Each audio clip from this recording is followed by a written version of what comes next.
विषय की शक्ति महान है, ये ज्ञानी भक्त और विद्वान सभी के हृदय में क्षोभ पैदा कर देती है।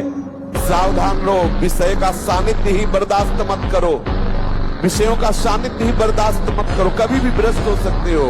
विषय चिंतन मत स्वीकार करो, जो इंद्रियारामी है, विषयी है, ऐसों का संग त्याग कर दो, अनासक्त रहो।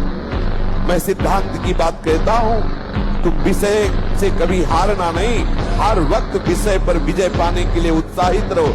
गिर भी जाओ तो भी खड़े होकर के वीर बनो, उसे जीतो।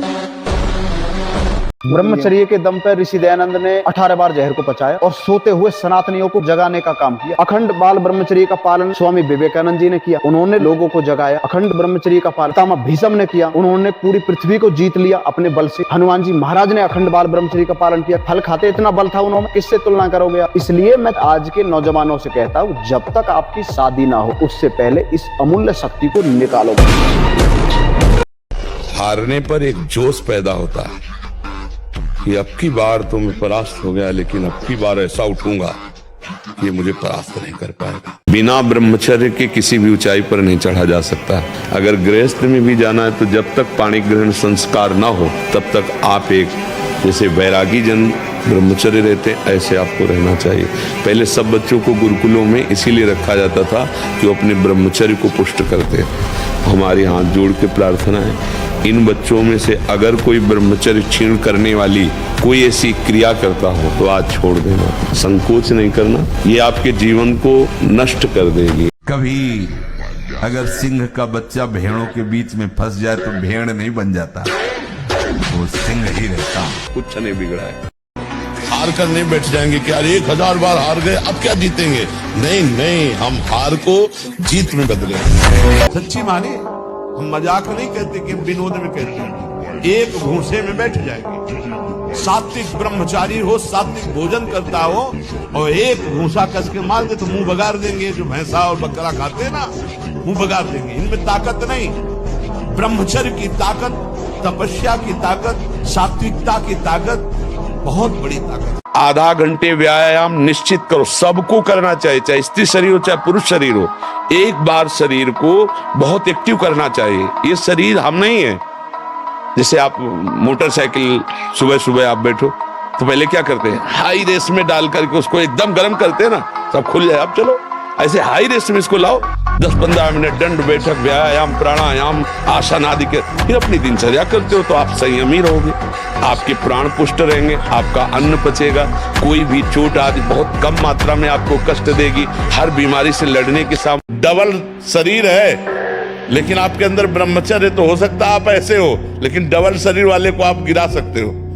तो आजकल लोगों के दिमाग में पता नहीं क्या भर गया है कि शराब पीना, अंडा खाना, मांस खाना, पता नहीं उनको क्या समझ में आता है कि क्या बल है।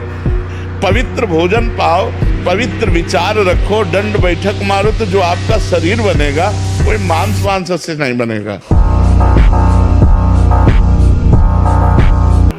ये जो मतलब थोड़ी देर में सो जाना, थोड़ी देर में चेहरे बुझे हुए, काय अंदर कई प्रश्न उत्तर, अंदर कई वासनाएं, ये सब मिटा दो। इनको मिटाने के लिए अवसर मिला है। कड़ा जीवन, तपमय जीवन। हाँ, एक नियमावली, जो समय उठने का उसी समय उठे, जो समय का शयन का वही समय, जो आहार का बस ठीक आहार के समय थोड़ा आहार ले लो। कम ब्रह्मचर्य नजर आता है। साधक मन को बहुत दुलार करता, पीट नहीं पाता। मन कहां से पीटा जाता है, इसकी मांग को ना कर दो, बस इसकी पिटाई शुरू हो गई। ये कहता है आज ये देख ले, हाँ बढ़िया, चल चतुरासी जी शुरू करते हैं। ये कह रहा है ये चाहिए, उसके विपरीत नहीं। मन जिसको चाह रहा है वो चीज उसको ना दो तो उसको पीड़ा होती है, और उस पीड़ा को आप अपनी मान लेते हैं, इसलिए दुलार करते हैं। इस रास्ते को समझिए। आप इस बात से सावधान रहें कि इसकी चाल में ना फंसे, इसकी पिटाई जरूर करें। जैसे मन हमसे गलती करवा देता है तो क्या खाओ, गाल में मारो, तो त्वगेंद्री पिट रही, उससे क्या होना है।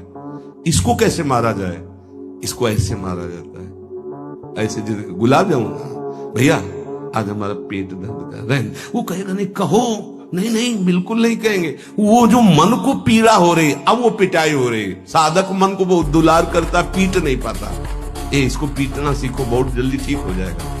ये कहता है आज ये देख ले। हाँ हाँ बढ़िया, चलो चतुरासी जी शुरू करते हैं। वो कहेगा नहीं नहीं चतुरासी जी शुरू कर, उसको मारना है तो उसके विपरीत चलना पड़ेगा। आहार ठीक हो, भजन साधन से चिंतन आप अपना ठीक कीजिए और संकल्प दृढ़ निश्चय के द्वारा उन अशुभ क्रियाओं को दूर कीजिए। जो अशुभ क्रियाएं आप करते रहें तो आप सुधर जाएंगे। नहीं तो देखो कुछ दिनों बाद ऐसा होने लगेगा, आप देखना आपकी विचार शक्ति लुप्त हो जाएगी। आपके अंदर बिना किसी कारण के शंका बनी रहेगी, भय बना रहेगा, घबराहट बनी रहेगी, हर व्यक्ति से बात करने में चिड़चिड़ापन आए, मतलब कितनी तरह की परेशानी आ जाएंगी। एक किसान भी खेती को सुरक्षित और तैयार करता है तो उसमें अच्छी फसल होती है। तुमने ब्रह्मचर्य को जाना ही नहीं, इधर उधर से हर तरह से भ्रष्ट आचरण, और वो संतान कैसे हुए। अब देखो हंसी मजाक की बात है, हम देखा गोदी में चश्मा लगा, भगवान गोदी में है, शुगर है 500, अब बोलो इनको जवानी आएगी कभी। सावधान हो जाओ,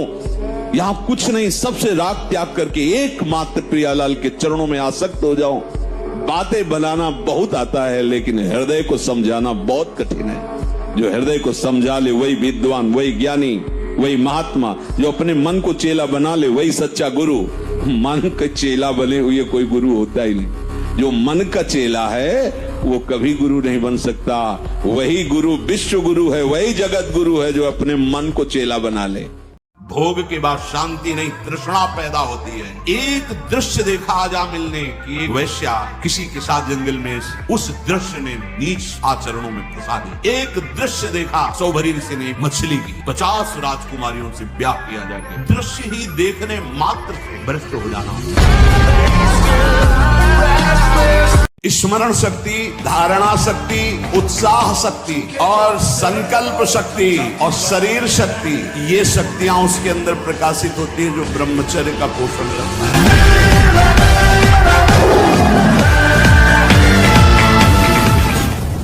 अगर कुमति को दबाकर सुमति को बढ़ाना है तो नियम ले लो, चाहे प्राण निकल जाए पर पराई जिसका हम पानी ग्रहण किए उसके सिवा किसी और स्त्री के साथ काम संबंध रहे। प्राणांते भी प्राण त्याग सकता हूं पर ना संगतिम, पर मैं किसी स्त्री का, पराई स्त्री का ऐसा संयोग नहीं कर सकता।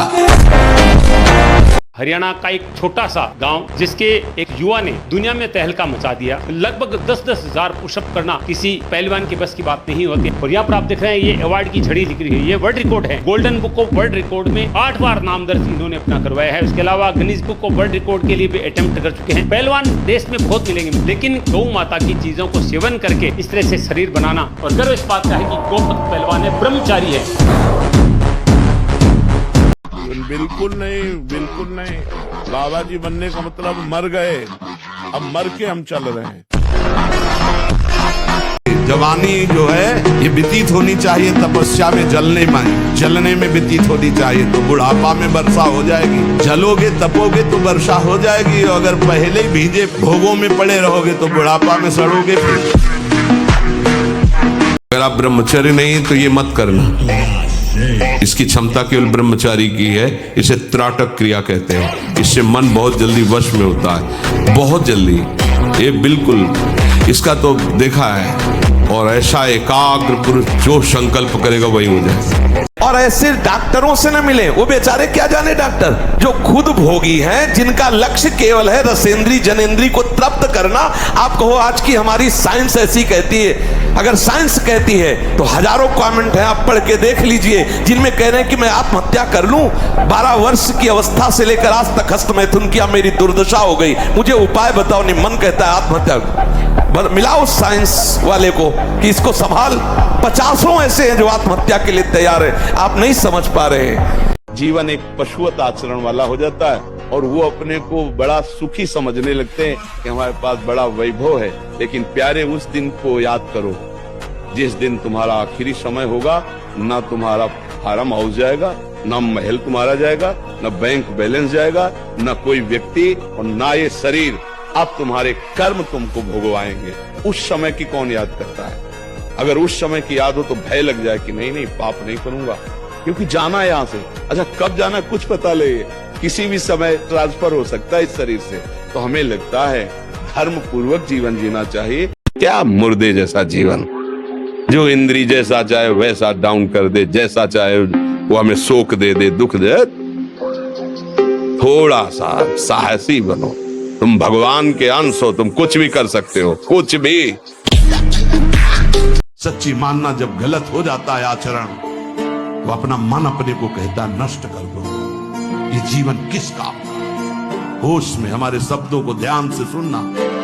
जब इतना गलत हो जाता है तो अपना चेहरा अपने को पसंद नहीं आता और अपना जीवन अपने को पसंद नहीं आता और अपने अंदर से मन कहने लगता है नष्ट कर दो इस शरीर को। फांसी लगा ली, जहर खा लिया, ये कर लिया, वो कर लिया, वो इन्हीं इंद्रिय और मन की फिसलन को नहीं सह पाए।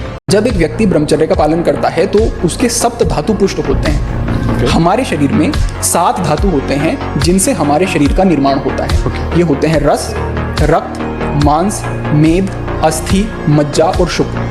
अंतिम धातु जो होता है वो होता है शुक्र, यानी कि वीर्य, स्पर्म। और इस ऊर्जा को जब हम पालन करते हैं ब्रह्मचर्य का, जो ये वीर्य हमारा वृद्धि होती है वीर्य की, इसके बाद ये वीर्य ही ओजस में रूपांतरित होता है और ऊर्जा का एक रूप धारण कर लेता है। इस ऊर्जा का प्रयोग आप अपने शरीर में बल बढ़ाने के लिए भी कर सकते हैं। हो सकता है एक व्यक्ति जो ब्रह्मचारी है, आपको बहुत पतला दुबला पतला दिखे, लेकिन वो ब्रह्मचारी है, वो उस ऊर्जा का प्रयोग अपनी साधना में, अपने ध्यान में और अपने जीवन के दूसरे उद्देश्यों में कर रहा है। हमारा बाहर कोई दुश्मन नहीं है, बाहर कोई मित्र नहीं है, यही सबसे बड़ा दुश्मन और सबसे बड़ा मित्र। देखो, बहुत सही ढंग से हम चल रहे हैं समाज में, राधे राधे, और 1 मिनट इस बेईमान के कहे में लग गए और कोई गलत आचरण कर दिया, सब मिट्टी में मिला दी। है ना भारी दुश्मन, पूरे जीवन की कमाई 1 मिनट में कमाई। जो किसी कामिनी की तरफ मन को नहीं जाने दिया, जो वाणी को कभी प्रपंच की वार्ता में नहीं लगाया और जो कभी लंगोटी का कच्चा नहीं हुआ, वही सच्चा महात्मा है। हमारा जब ब्रह्मचर्य निकल जाता है तो हमारी स्मृति शक्ति लो हो जाती है और निगेटिव चिंतन बढ़ने लगता है। ये हम आपको पक्की बात बता रहे हैं। जब हमारा ब्रह्मचर्यहीनता जितनी बढ़ती चली जाएगी तो ओवर थिंकिंग उतनी बढ़ती चली जाएगी और निगेटिव चिंतन बढ़ता चले जाएगा। तो उसको जहाँ विश्राम है उसका नाम डिप्रेशन है। और जब हम ब्रह्मचर्य से रहेंगे, पवित्र आचरण करेंगे, पवित्र भोजन, तो हमारा पॉजिटिव चिंतन होगा, तो हम विपत्ति में भी जहाँ हमें फंसना चाहिए वहां भी हम निकल जाएंगे पॉजिटिव चिंतन के प्रभाव से। दहाड़ना सीखो, हर कष्ट को गले लगाना सीखो, हर संघर्ष को रौंदना सीखो। अरे बिल्ली कुत्ते की तरह रो करके मर जाना ये मनुष्य जन्म नहीं। उन्हें कहा मेरी बात सुनो, जितने दिव्य ऋषि देवता अंतरिक्ष के दैवी शक्तियां सब प्रकट होके सुनो। पिता के लिए मैं आजीवन ब्रह्मचारी रहूंगा, कभी किसी स्त्री को स्वीकार ही नहीं करूंगा, ना राज सिंहासन में बैठूंगा, ना कभी ब्याह करूंगा, ना कभी ब्रह्मचर्य तोड़ूंगा। भीष्म प्रतिज्ञा इसी कर। अपने दिमाग में लाओ कि तुम्हें ब्रह्मचर्य नहीं खंडित करना भी। अगर वो रहेगा तो दिमागी स्तर हम तुम्हारा सुधार पाएंगे। तुम आज से डिप्रेशन रहित मान लो। अब मत मानना कि तुम डिप्रेशन में हो, तुमसे जो गलती हो उसको होने दो। बस रोक लो, हस्त क्रिया मत करना। हस्त क्रिया मतलब समझ गए ना, हस्त मैथुन मत करना और नाम जप करो। और जो हो रहा है तुम बिल्कुल ऐसे समझो कि बाबा ने पूरा ठेका ले लिया, अब हमको कोई चिंता नहीं। इन मांस खानों वालों के परिवारों का बहुत बुरी तरह नाश होगा और जब ये मरेंगे तब नरक जाएंगे और फिर जब जन्मेंगे तब ये फिर वही बकरा बकरी बनेंगे, ये काटे जाएंगे। होश में रहो, समय आने दो। कर्म अवश्य में भोक्तव्यम, तुम्हें भुगाएगा, रो नहीं पाओगे। डिप्रेशन ठीक हो जाएगा। हम आपसे कह रहे ब्रह्मचर्य पर दृष्टि डालो, ब्रह्मचर्य का सुधार करो, बुरे आचरण जो करते हो उनको छोड़ दो और नाम जप करो। अभी आनंदित ना हो जाना तो बताना। ब्रह्मचर्य एक विलक्षण महाव्रत है। ब्रह्मचारी का सौंदर्य प्रस्फुटित होता है, एक नूर उसके चेहरे पे झलकता है जो ब्रह्मचर्य को धारण करता है। एक नवीन आकर्षण, बालवत चेहरा, और जिसका ब्रह्मचर्य पुष्ट होने लगता है उसके शरीर से सुगंध आने लगती है। जो भोगी पुरुष होता है पास से निकल जाए तो दुर्गंध निकलेगी, और जो ब्रह्मचारी होगा तो उसके शरीर में सौरभ होगी। ब्रह्मचारी का एक एक रोम तेज से युक्त होने लगता है, चेहरे पर हर समय प्रफुल्लता, मुस्कान, उसका हृदय नंदन वन हो जाता है, आनंद वन, बिना किसी कारण की प्रसन्नता बनी रहती है। कौन सोचता है कि शास्त्र क्या कहता है, धर्म क्या कहता है? पहले तलवार की नोक में विधर्मी मांस भक्षण कराते थे। गौ का मांस इसके जबान में रखो, नहीं तो गर्दन कटवा ली, गौ का मांस नहीं रखा। अधिक लोगों को आप देखोगे डिप्रेशन में मिलेंगे। बोले डिप्रेशन की दवाई हो रही, क्यों?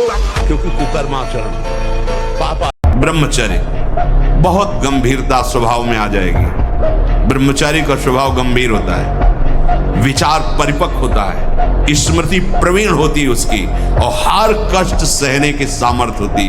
गर्मी, सर्दी, बरसात, पीड़ा, अपमान, निंदा, वो महान शीतलता अंदर प्रदान करता है। हम क्या करते हैं, कोई न कोई क्रिया, कोई न कोई दृश्य, कोई न कोई व्यक्ति, कोई न कोई शरीरास्त्र ऐसा लिए हुए हैं जिससे मन हमको विवश कर देता है, और वैसी चेष्टा उस व्यक्ति के पास पहुंचा देना, वैसा दर्शन, वैसी बात बनती। जिसे निकालने में इतना आनंद समझते, उसको रोक के तो देखो, बहादुर बन जाओगे। माया पर विजय प्राप्त करोगे, हर विपत्ति, हर संकट को रौंदने की सामर्थ्य। ये जो ऐसे बैठे और लार बह रही है, ये सब ब्रह्मचर्य वो एक तेजोमयी ज्वलंत शक्ति है। ब्रह्मचर्य एक अलग दिखाई देगा आपको, भी आग अलग, आग नहीं दिखाई देती जैसे, ऐसे ब्रह्मचारी आग होता है। आग दर्शन से, संभाषण से, स्पर्श से दूसरों के पाप नष्ट कर दे।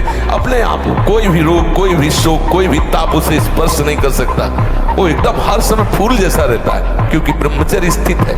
कोई पराजित हो जाता है, इतना निराश हो जाता है, ऐसा क्यों हो रहा है? पराजय कोई बड़ी बात है? अगर जय है तो पराजय भी है, दिन है तो रात भी है, हमें दोनों को बराबर निपटना है। सुख दुखे समे कृत्वा लाभा लाभो जया जयो। जय और पराजय, सुख और दुख और लाभान, दोनों में हम समान रह करके अपने कर्तव्य का पालन करते हुए कभी निराश और उदास और हताश नहीं होंगे। हम राष्ट्र सेवा करेंगे, समाज सेवा करेंगे, भगवत सेवा करेंगे। हम भगवान के अंश हैं। एक बार हटारेंगे, दूसरी बार ऐसे पैर जमाएंगे कि हम आगे निकलेंगे। यदि ये स्मृति में आपके है कि नाम चल रहा है, रूप चल रहा है, ये छूटे ना तो आप क्रोध को सह जाएंगे। और यदि स्मृति चल रही कि सामने वाला जो हमें क्रोध दिलाने की चेष्टा कर रहा है मेरा प्रीतम ही है, तो आप क्रोध पर विजय प्राप्त। और क्रोध का प्रभाव है कि वो स्मृति को नष्ट करता है। अगर ये दोनों प्रकार की स्मृति में चूक हो गई तो फिर बुद्धि हमारी पतित हो जाएगी, और हमसे ऐसे आचरण, ऐसी वाणी, ऐसा संकल्प बनने लगेगा जो हमारे साधन भाव को लुप्त कर देगा। ब्रह्मचारी मतलब आग, ब्रह्मचर्य मतलब आग। आप सच्ची समझो, आग। पैर ऐसे पड़े जैसे आग में पैर पड़ते। आग में पैर कैसे पड़ते? ऐसे ब्रह्मचारी चलता है। क्या है? जैसे गिलहरी नहीं, एकदम चिलचिलाती भागती, ऐसे ब्रह्मचर्य का जीवन होता है। महाराज जी, ना चाहते हुए भी मेरा मन पराई माता बहनों पर दूषित दृष्टि। ऐसा हो ही नहीं सकता बच्चा। हम ना चाहे और फिर मेरा मन ऐसा कर दे, ऐसा अपनी बहन पे जाता है। क्यों? वो भी तो स्त्री है, जैसे अपनी बहन तैसे दूसरे की। हमारी बहन को कोई गंदी दृष्टि से देखे तो कैसा लगेगा? हमको अपनी आंखें संभाल के रखनी, दूसरी बहन बेटियों की तरफ गंदी दृष्टि नहीं देखनी। क्या मुर्दे जैसा जीवन, जो इंद्री जैसा चाहे वैसा डाउन कर दे, जैसा चाहे वो हमें शोक दे दे, दुख दे। थोड़ा सा साहसी बनो, तुम भगवान के अंश हो, तुम कुछ भी कर सकते हो, कुछ भी।